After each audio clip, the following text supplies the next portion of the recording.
Eto yung candy na once na matikman mo, hindi mo pagsasawaan. Unang kagat mo ka lang hindi masarap, pero pag nasanayan mo na, ay kaya mo nang ubusin yung isang pack. Honest review kami dito, tingnan nyo. Tapos sabihin nyo kung anong totoong lasa. Yan. Teka lang. Mano lasa? May mint. May mint. May mint. Patingin ako, buksan. Magbukas ka muna ng isa. Patingin ako ng appearance niya. Patingin.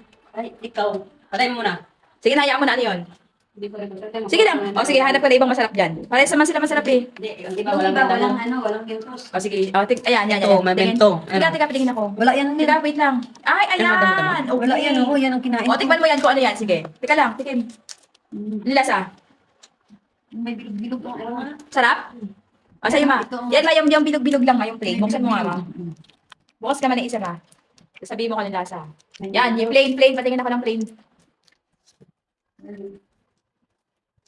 Oh. Medyo ano siya, medyo may mint. May mint. May mint. Yan, sarap. Good. Ayos, gobe. Ayos. Maganda ito, habang nakanood ka ng TV. Aba na ng TV, no? Yan yung mga ninunguya-nguya. Oh. Nakaka-refresh ka. Iba-ibang Flavor. Okay na yan.